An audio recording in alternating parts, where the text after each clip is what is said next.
आज हम पहुंचे हैं टिकरी बॉर्डर दिल्ली, जहां पर किसानों का आंदोलन लगातार 4 महीने से चल रहा है। लेकिन यहां पर आने से पता चला है कि किसान यहां पर कुछ ही नज़र आ रहे हैं। आखिर कहां चले गए किसान? किसान हैं जो वो बहुत कम नज़र आ रहे हैं। तो देखते हैं आखिर कहाँ हैं किसान और कहाँ चले गए किसान। मैं कैमरामैन से चाहूँगा कि एक बार यहाँ का दृश्य ज़रूर दिखाए कि किसान हैं जो वो इतनी ज़्यादा संख्या में यहाँ पर थे, लेकिन अब गर्मी शुरू होते ही कहाँ चले गए हैं किसान। तो देखते हैं कि किसान कहाँ चले गए।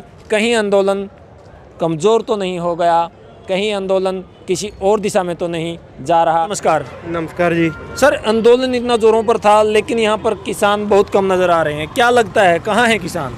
किसान यही है जी। आओ मैं दिखाता हूँ किसान आपको। आओ।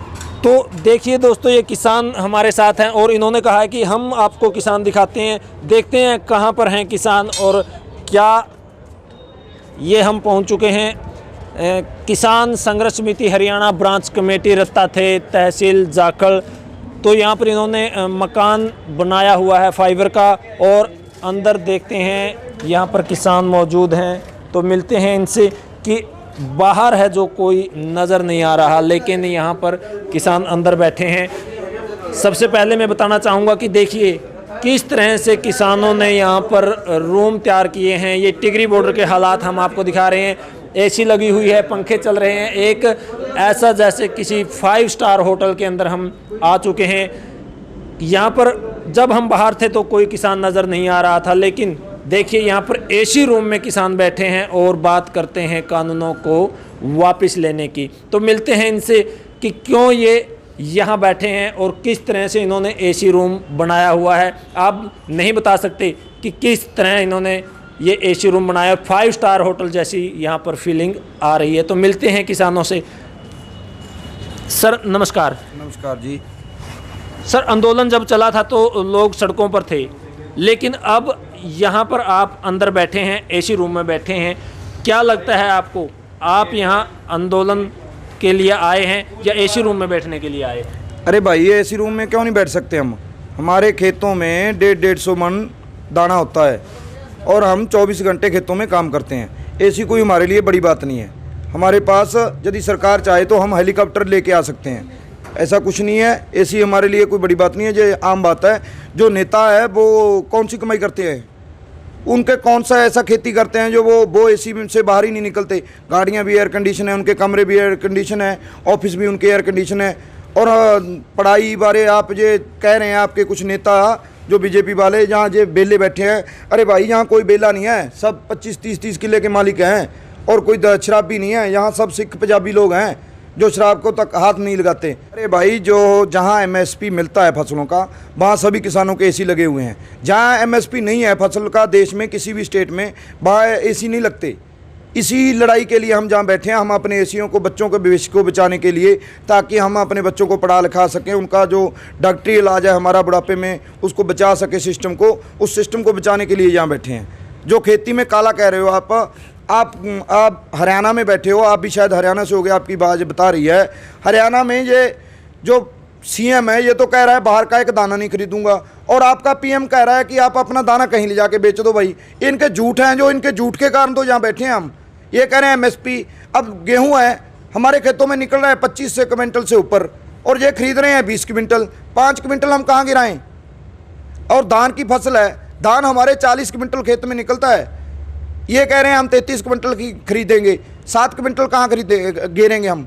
और उसके बाद ये कह रहे हैं ये मैसेज आएगा।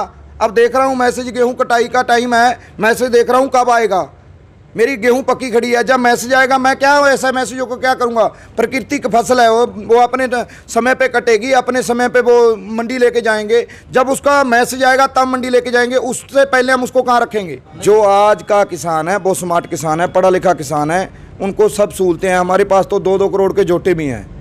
एसी की कीमत तो सारा 30,000 का है, हमारे पास 2-2 करोड़ के जोटे भी हैं।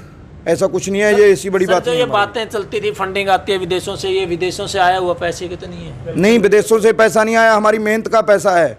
हम अपनी जेब से पैसे लगा के ये सामान बना रहे हैं, जहाँ सभी मिलकर एसी तो क्या, अभी फ्रिज भी है, आप देखिए, टीवी भी लगाएंगे, सब कुछ चलेगा यहाँ। जब तक काले कानून वापस नहीं होंगे, हम जहाँ टीकरी बॉर्डर से वापस नहीं मुड़ने वाले। जब तक कानून रद्द नहीं होंगे, एमएसपी की गारंटी नहीं होगी, और जो 2 बिल जो पराली और बिजली का लाने वाले हैं उसको रद्द नहीं करेंगे, तब तक हम जहाँ से हिलने वाले नहीं हैं। सर पहले था गर्मी में सड़कों पर बाहर गर्मी लेने के लिए सड़कों पे बाहर बैठते थे। अब गर्मी का मौसम है, अब हर कोई अपने तंबू में बैठा है, चाहे वो उन्होंने कमरा लकड़ी का बनाया हुआ है, चाहे उसने अपना पक्का मकान बना रखा है, वो अपने तंबू में बैठे हैं, कोई सड़क पे नहीं है। सुबह जाते हैं 11 बजे स्टेज के पास जाएंगे और 3 बजे तक वहाँ रहेंगे, उसके बाद अपने कमरे में रहेंगे। तो क्या लगता है सरकार आपके इस एसी आंदोलन को देखकर कानून वापस लेगी? अरे यार, आपको हमारा एसी बड़ा दिख रहा है, हमारे 400 का किसान जो शहीद हो गए वो आपको नहीं दिख रहे, आपके नेता को नहीं दिख रहा है किसी को। और जो मलोट में पंजाब में एक कांड हुआ है, हम उसकी निंदा करते हैं, लेकिन उस पर पूरी बीजेपी तड़प उठी है। हरियाणा में दंगे करवाना चाहते थे जी, फतेहाबाद परसों प्रोग्राम किया था, किसान इकट्ठे हुए, डरकर भाग खड़े हुए। ये ऐसा कुछ नहीं है, हम इनको गांवों में नहीं आने देंगे। और जो एसी है, हमारा पैसा है, हम उसको किसी तरह भरते, वो कोई नहीं है। हम तो सोलर प्लांट भी लगाएंगे जहाँ पे, बिजली का खर्चा नहीं देंगे हम सरकार को। यहीं बैठेंगे जब तक काले कानून रद्द नहीं होंगे। हम या तो जीतेंगे, या मरेंगे, या लड़ेंगे, हमारे पास और कोई ऑप्शन नहीं है। सर आप बताइए इस एसी आंदोलन के बारे में क्या कहना चाहेंगे?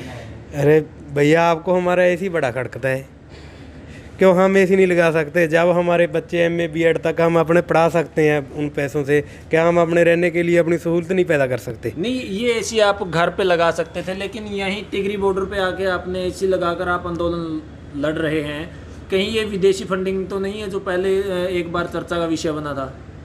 फंडिंग कहाँ से आई है भैया? हमारे गाँव का चंदा है जे, हमारे गाँव के लोग घर से पैसे दे रहे हैं हमें भी, आप आंदोलन में जाओ, हमें जो फसल है हम अपनी आपकी अपने आप काटेंगे, आपने आना नहीं है जहाँ पे। इस समय किसान है जो वो फसल कटाई के अंदर तपती धूप में फसल काट रहा है, और आप यहाँ एसी के आनंद ले रहे हैं। क्या लगता है आपको, अगर आपके पास इतना पैसा है तो आप क्यों यहाँ सड़कों पर बैठे हैं? ये पैसा हमारा अकेले का नहीं है, पैसा पूरे गाँव का है। ये हमारा एसी तो आप लोगों को बड़ा खड़कता है, जो आपके मंत्री एमएलए जो उनके एसी हैं, वो कमाई कहाँ से लाते हैं? उनके पास भी तो हमारा ही पैसा है ना, हम टैक्स देते हैं। हम एक माचिस की तीली जलाते हैं सुबह, उससे लेकर हर चीज़ तक हम टैक्स देते हैं, उस पर तो वो बोलते नहीं। अब देता हूँ सर इस बात का, आप एसी की बात कर रहे हो, बार बार एसी की बात कर रहे हो। एसी कितनी बड़ी बात चीज़ है, 20-30 हज़ार की क्या बात है? इतने बड़े गाँव हैं, इतनी फसल होती है, एसी की हमारे लिए कोई बड़ी बात नहीं है। आप इतना क्यों एसी कर रहे हो? अभी सभी के एसी लगेंगे, अभी तो 2-4 थोड़े लगे हैं, अब पूरे टिकरी बॉर्डर पे एसी हो जाएंगे। अभी इतनी गर्मी नहीं हुई है, अभी काम चला है, तो आने वाले समय में हर जगह एसी लग जाएंगे। दोस्तों देखिए, हमने इस एसी की हकीकत को जाना है किसानों से, और किसान एसी कुछ चीज़ नहीं है किसान के लिए। किसान 12 महीने मेहनत करता है और टैक्स देता है, जो उसके पैसे से मंत्रियों के घरों में एसी लग सकते हैं। किसान अब जाग चुका है और घर घर एसी लगेंगे, और यहाँ पर ऐलान किया है कि पूरे टिगरी बॉर्डर पर हर जत्थे के यहाँ एसी लगाया